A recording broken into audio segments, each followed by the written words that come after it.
the attention of internal oversight teams, and later, the central administration. The company possessed extensive facilities, metallographic laboratories, and a technical staff trained to document operational incidents, so the initial investigation followed standard procedures. However, the event soon revealed traits that resisted any familiar best part about the explanation, AI, is prompting if the the collection of person writing photographic records, shift reports, script, and notes like, from the misspells a word, responsible engineers. the AI will just As the go details nuts. began circulating informally Just among say some staff from crazy different shit. departments, word eventually leaked to international media, triggering a swift censorship response. Authorities restricted access to the facilities, temporarily removed certain Thank recording you, Mr. equipment, and Know-It-All. ordered that all Yeah, you're information welcome, be Strug. directed exclusively to government agencies. The scarce official communication created an atmosphere don't you love of it? It's AI. uncertainty within political circles, as well as concern among Gene, it's Jenny's foreign favorite. companies I know. monitoring the situation. For more than 2 decades, the We should add materials gathered Jenny in a bunch in the 1997 Discord so she doesn't remained miss it. inaccessible outside you can Iranian do it. institutional circles, and public references to the incident were limited to vague mentions in news reports that never managed to confirm their sources. It was not until the year 2021 that the images, field notes, and technical documents associated with the case were released following a series of cyber attacks attributed, according to various international agencies, to intelligence units of the State of Israel. The leak consisted of digitized files taken from the company's internal servers, along with partial copies of communications exchanged by the technical staff involved in the original record.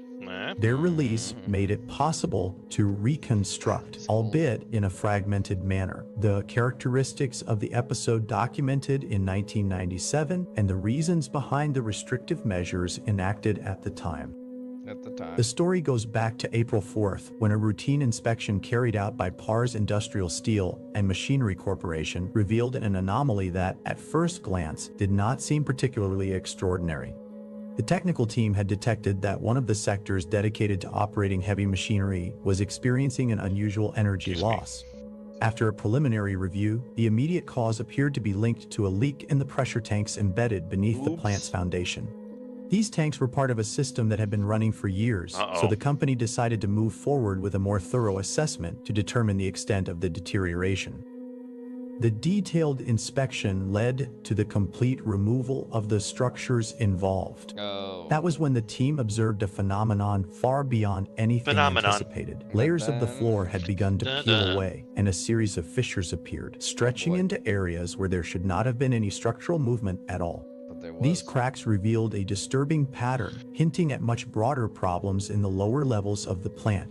At first, the engineers proposed that the ground might be giving way under the accumulated weight of the facilities and the natural wear of decades of industrial activity. However, subsequent analyses pointed to an unexpected explanation. Beneath the layers of concrete and steel, a sizable structure seemed to be pushing upward, contributing to the rupture of the floor. The possibility that it was a tunnel dug by a group engaged in illicit activities, including terrorist cells, according to some early reports, immediately alarmed local residents. Fearing that the subsoil might have been compromised by an unauthorized construction, authorities ordered the temporary shutdown of the plant while investigations continued. From that point on, information became far more fragmented as the area was sealed off for nearly 3 months, and the available accounts come only from partial documents and indirect testimony. The preliminary results of those interventions, however, all converged on a single conclusion. Beneath the entire parcel of land belonging to PARS Industrial Steel and Machinery Corporation, there was neither a simple tunnel nor a geological void, but rather a network of machines arranged in a continuous grid. Machine minds. Even though they were coated in mud, sediment, and thick layers of accumulated dust, these structures still maintained a degree of activity that deeply impressed the specialists. Their operation appeared to rely on a sealed design that completely prevented degradation from external agents. According to the radar records available at the time, the network extended to depths beyond 900 meters, disappearing at levels that exceeded the capacity of standard instruments. Another detail recorded in the technical reports was the exceptional resistance of the material covering these machines. No conventional tool was able to pierce or fracture it.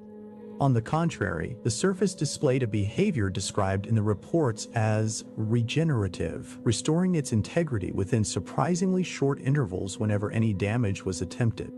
This trait, completely foreign to materials known to modern engineering, heightened the interest in understanding the origin and scope of the underground network. The discovery revived several historical theories about what some researchers have called the machine of the world, a concept that, while marginal within academic circles, appears frequently in speculative studies and alternative scientific literature.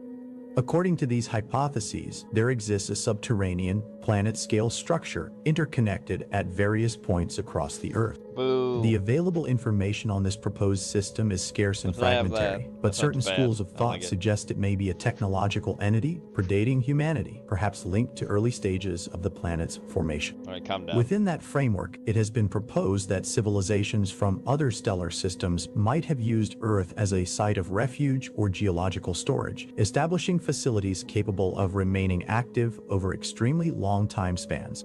These ideas, impossible to verify, gained renewed momentum following the events recorded at the industrial plant. Anymore. This is for us. Get the fuck out of here. That's right.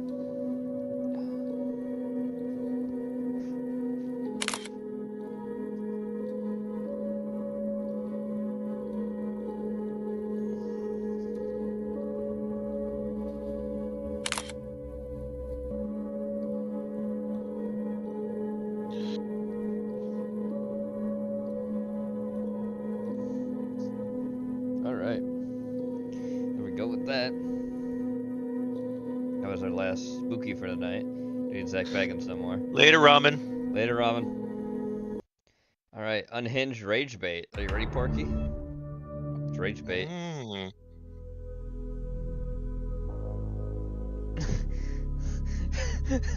That's bait. Listen, look at that quote. Who's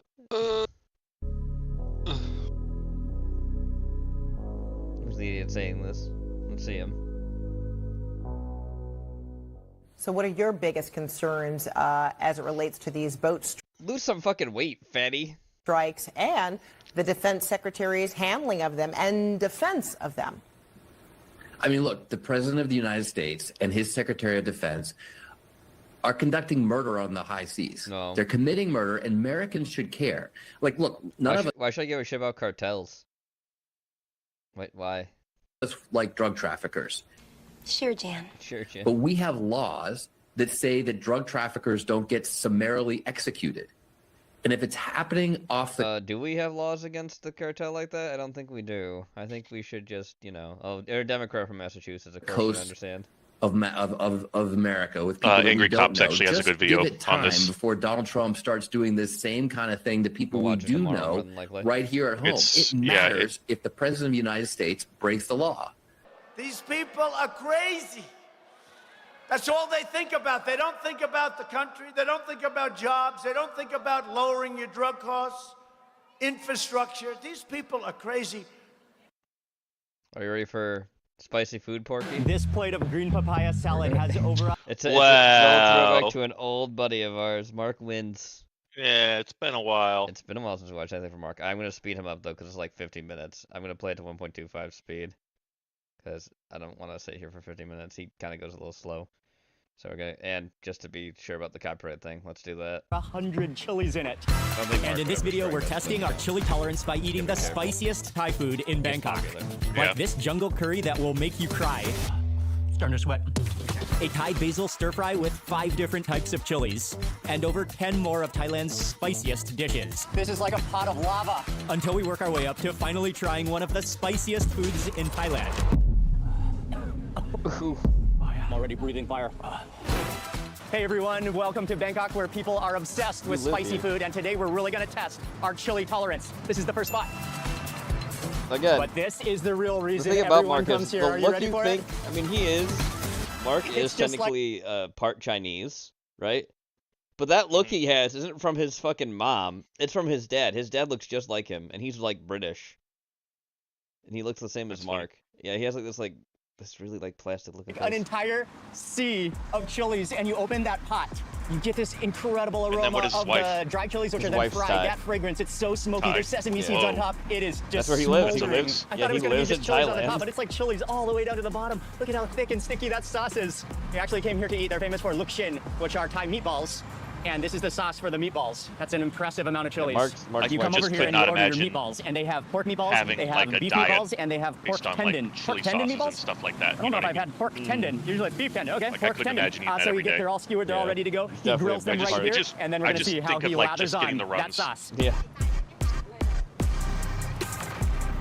And it's not even like all of our because meatball the food skewers are isn't like finished cooked grilling. He properly or grabs whatever. an It's just entire the fact handful that it's and just such a wait like till you see what they do with them next. spicy, liquidy. These have got to be the spiciest meatballs in Bangkok. Oh, he dips it. Oh. And yeah, like I get in trouble when I put too much hot sauce on my burrito. Look You know? at the meatballs, they just absorb that Oh, yeah, chili sauce. chilies are It good sticks for to your, them, it like, clings. diet in general. And wait for it, it's not over yet. They keep you the chili regular action, a lot. the sauce yeah. action is not over. It's a pitcher. Pour it over. Oh man. Doesn't look bad. That is intense. You come here for the meatballs, but the sauce is the boss. And I think what I'm gonna do is, I'm gonna go for one from the bottom first to ease our way in. That doesn't have so many chilies, that's just absorbed with the sauce, but not the chilies. To taste the sauce first, before we then take a bite with like that mountain of dry chilies on top. So I'll grab one from here from the bottom, hoping my entire pyramid doesn't collapse. The chilies themselves are not native to Thailand. Get a bit more sauce, drench it in the We are sauce the reason that they below, exist there. Well, but not the technically whole the Spanish chilies are the reason yet. they exist there. Okay, let's try it out. Columbus Oh, these are the pork, by the way. Exchange. That's where Thai peppers became native to like India and Thailand and Southeast Asia because of the exchange we did for them. Oh, that is tasty. Isn't that great? Oh, those meatballs are No, spongy. they love it. That sauce, it's sweet. You know the sauce is going to be sweet. It is sweet. I wonder. But it's really fragrant. So then, can you And go to somewhere in taste Thailand the or like in flavor of some the of these toasted countries sesame where they seeds. You do taste a really like, strong you flavor can have of the traditional dry food. chilies in there. That's like the Heat-wise, it's traditional not way very before they spicy, had this stuff imported. but I'm pretty sure that's because I didn't have any of the dry chilies on my actual because they've bite. had this stuff But for it like does- over yeah, like you 600 do taste years. a little bit of chili, but not strong without the actual pieces of chili. I mean, they probably have some food that's not really But I gotta influenced say, that by it sauce as is much, but it's addictive. just It's it's like a culture diffusion. nutty, It's like trying to get sweet, like very it's like trying to salty, eat like and that authentic Keiko Japanese spice. food. But now, let's Yeah. move into That the was real made spice. the way it was Here we before go. they got Take one the at the top here, Portuguese visit loaded or, with you know dry what I mean? chilies. I think this one is or even the before the the pork Chinese tendon. were technically Oh, okay. there Well, we got to too, balance some so chilies on here. Yeah. A lot of that stuff. Here we go. yeah. I think we can one bite this. We have 2 full dry chilies on here and more. I mean, I'm sure there's stuff that is there that does exist without it too, but it's just harder to find. Not as common. So, you know. That is so addictive. That's definitely a lot spicier, especially as you keep on chewing. That's going to release the heat of those dry chilies. Dry chilies also sometimes take a while to kick in, the chili heat. Oh, the addition of those extra chilies, that just gives you almost like a acidic dried tomato flavor along with the chilies, along with the heat. The tendon is amazing too because it has a lot more texture to it. It has a little bit of a chewy texture. It has a little bit of a tendony texture or a cartilagey texture as well. Definitely guaranteed to make you sweat more. But I think we can take it to another level. Okay, I have an idea. You know, when you pick up just one skewer, you have to balance everything on one meatball and they're round. But what if you pick up just 2, then all the chilies are balanced on top? Oh, that's a lot of chilies. Okay, these are the beef meatballs.